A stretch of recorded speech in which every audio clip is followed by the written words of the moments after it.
ಕಷ್ಟ ಅಂದಾಗ ಸಾಯಿ ಬಾಬಾ ಅಂದರೆ ಕೈ ಹಿಡಿದು ನಡೆಸ್ತಾನಂತೆ ಬಾಬಾ. ನನಗಾದಂಥ ಅನುಭವ ಇದು. 9 ಗುರುವಾರಗಳ ವ್ರತ ಭಕ್ತಿಯಿಂದ ಮಾಡಿ 9ನೇ ಗುರುವಾರ ಬಾಬಾಗೆ ಅಭಿಷೇಕವನ್ನು ಮಾಡಿದ್ವಿ.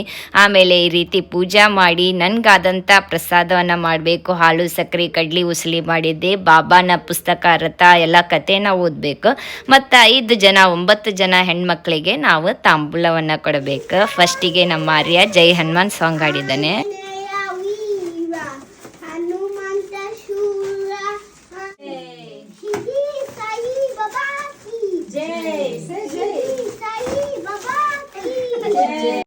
ನಮ್ಮ ಫ್ರೆಂಡ್ಸ್ ಎಲ್ಲರೂ ಸೇರಿ ಸಾಯಿಬಾಬಾ ಭಜನವನ್ನು ಮಾಡಿ ಆರತಿ ಮಾಡಿದ್ವಿ. ನನ್ನ ಫ್ರೆಂಡ್ ಯಾಮಿನಿ ತುಂಬ ಚೆನ್ನಾಗಿ ಸಾಂಗ್ ಹಾಡಿದ್ದಾಳೆ. ಕೊನೆವರೆಗೂ ವಿಡಿಯೋ ನೋಡಿ.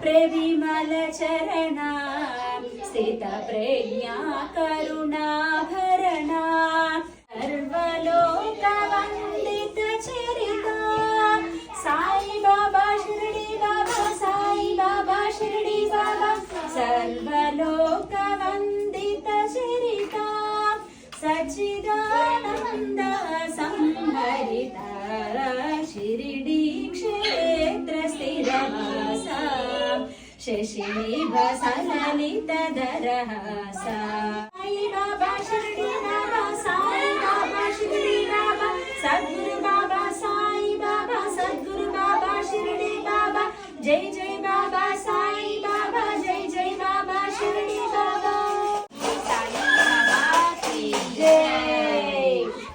9 ಗುರುವಾರ ನಾವು ಫಾಸ್ಟಿಂಗ್ ಮಾಡಬೇಕು. ಲಾಸ್ಟ್ ವೀಕ್ ನಾವು ಮನೆಗೆಲ್ಲ ಮಂದಿನ ಕರೆದು ತಾಂಬೂಲ ಕೊಟ್ಟು ಅವರಿಗೆ ಊಟಕ್ಕೆ ಹಾಕಬೇಕು. ನಾನು ಮಕ್ಕಳೆಲ್ಲ ಬರ್ತಾ ಇದ್ದಾರೆ ಅಂತ ಪಾಸ್ತಾ ಮಾಡಿದ್ದೆ. ಹೆಲ್ದಿ ವರ್ಷನ್ ಇದು. ಕಡಲೆ ಉಸಲಿ, ಪುದೀನ, ಜಾಮೂನ್ ಮತ್ತು ಪುದೀನ ರೈಸ್, ಮೊಸರನ್ನ ಮಾಡಿದ್ದೆ. ಇದು ಯಾವುದು ಟೇಸ್ಟ್ ನೋಡ್ಲಾರ್ದೆ ಮಾಡಬೇಕಾಗಿತ್ತು, ಉಪವಾಸ ಇದ್ದೇವೆ ಅಂತೇಳಿ. ಬಟ್ ಎಲ್ಲನೂ ಚೆನ್ನಾಗಿ ಬಂದಿತ್ತು. ಬಾಬಾ ಯಾವಾಗಲೂ ನಮ್ಮನ್ನು ಕೈ ಹಿಡಿತಾನೆ. ನೀವು ಏನಾದರೂ ಯಾವುದೋ ಒಂದು ಕಷ್ಟ ಇರಲಿ, ಯಾವುದೋ ಒಂದು ವಿಶ್ ಆಗಬೇಕಂದ್ರೆ ಖಂಡಿತವಾಗಿ ನಂಬಿ 9 ಗುರುವಾರ ಪೂಜಾ ಮಾಡಿದರೆ ಖಂಡಿತವಾಗ್ಲೂ ಆಗತ್ತೆ. ನಾವು ಪೂಜಾ ಮಾಡಿದ ಮೇಲೆ ನಮ್ಮ ಆರ್ಯ ಹುಟ್ಟಿದ್ದಾನೆ. ಹಾಗೆ ಒಂದು ರೀಲ್ಸ್ ಮಾಡಿ